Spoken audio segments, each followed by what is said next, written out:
İndi bir sujetimiz olacaq.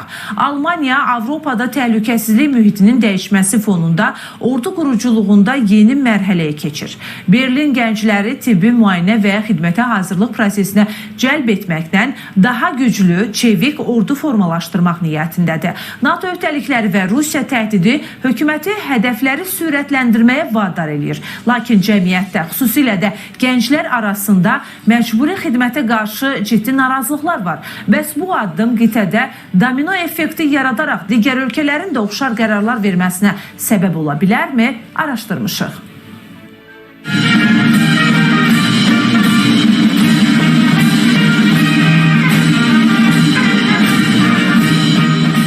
Almanya qoşun sayını artırmaq üçün yeni hərbi xidmət planı təklif eləyir. Koalisiya hökuməti aylarla davam edən gərgin müzakirə və çəkişmələrdən sonra konsensusa gələ bilib. Yeni plana əsasən ölkədə 18 yaşına çatmış bütün kişilər xidmətə yararlılığın yoxlanması üçün tibbi müayinələrə cəlb olunacaqlar. Orduda iştirak isə könüllü prinsipi əsasında reallaşdırılacaq. 2026-cı ildən 18 yaşlı kişi və qadınlara silahlı qüvvələrə qoşulma istəyini qiymətləndirmək üçün anket göndəriləcək. Proses kişilər üçün məcburi, qadınlar üçün isə könüllü olacaq. Əgər hökumətin qarşıya qoyduğu hədəflər yerinə yetirilməsə, parlamentdə məcburi hərbi xidmət forması nəzərdən keçirilə bilər. Burada isə əskərlərin püşkatma əsasında seçiləcəyi bildirilir.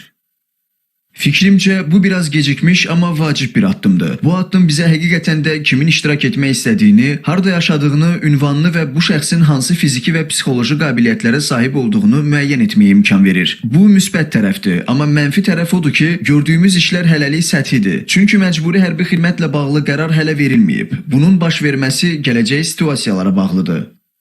Bir çox qərb ölkələri kimi Almaniyada soyuq müharibənin bitməsindən sonra ordu sayını kəskin azaltdı.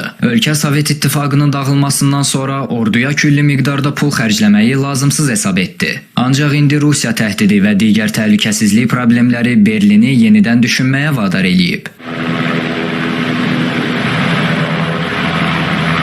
Donald Trump'ın hakimiyyəti ilə Birləşmiş Ştatların Avropaya nə qədər sadiq qalacağı da şübhə altındadır. Elə bu təşvişlər kansler Friedrich Merz'in Bundeswehri qitənin ən güclü ordusuna çevirmək vədinə səbəb olub. Hazırda Almaniyanın 180 minə qədər şəxsi heyəti var. Ancaq hökumət bu sayın yetərli olmadığını düşünür. Müdafiə naziri Boris Pistorius'un fikrincə ən gec 2029-cu ilə qədər əskər sayı 270 minə çatdırılmalıdır. Əlavə 200 min nəfər isə ehtiyat qüvvə kimi saxlanılmalıdır. Digər tərəfdən NATO öhdəlikləri də prosesə təkan verir.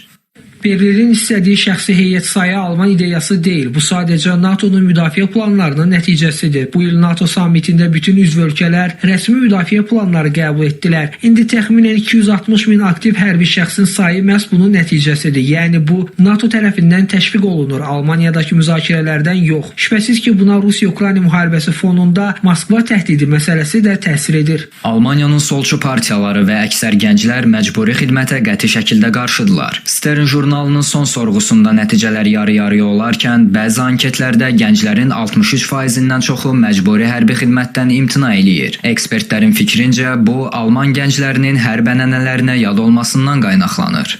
Gənc nəsil çox yaxın zamana qədər silahlı qüvvələrlə maraqlanmırdı. Məncə hətta Ukrayna müharibəsi də onlara çox təsir etmədi. İndi orada gündə təxminən 800 itki olduğunu görəndə bu onlara çox şey düşündürür. Beləliklə onlar indi düşünməyə başlayırlar və əslində onlar başa düşməlidirlər ki, hazırda sahib olduqları azadlıq və həyat tərzi təhdid altındadır və onlar bunun qarşısını almaq üçün bir şey edə bilərlər.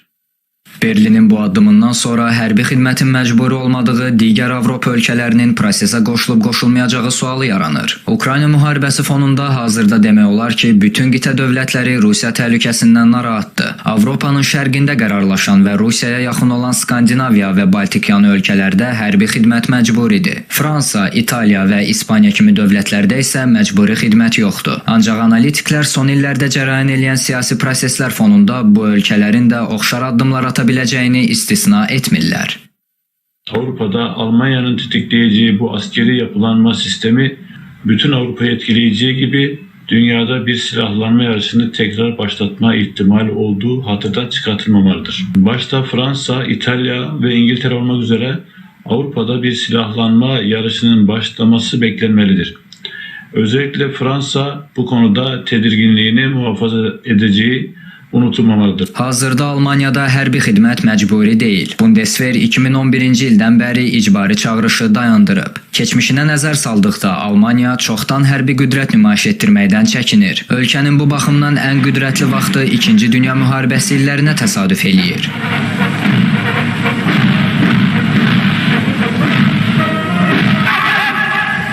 Bu dövr Almaniya tarixində ən yüksək hərbi güc, texnoloji üstünlük və genişlənmə baxımından zirvə hesab olunur. Hitler Almaniyasının Wehrmacht ordusu o zamana görə yüksək intizamı, sürətli manevr qabiliyyəti və modern silahları ilə seçilirdi.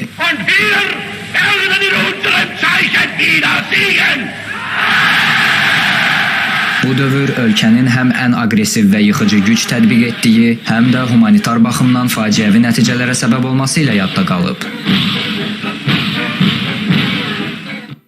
Bəli, Rahim Nəzərovun sujetində biz elə bütün o detalları izlədik. Bugün Avropa həmin o sabitliyi artıq itirmək təhlükəsi ilə üz-üzədir. Daha çox silahlanmaq və hərbçi orduya cəlb etmək niyyətini də açıq-aşkar bəyan edir ki, bu da artıq Avropa üçün uzun illik sabitlik dönəmi ilə bağlı narahatlıqları ortaya qoymuş olur ki, o dönəm bitirmi doğrudan da?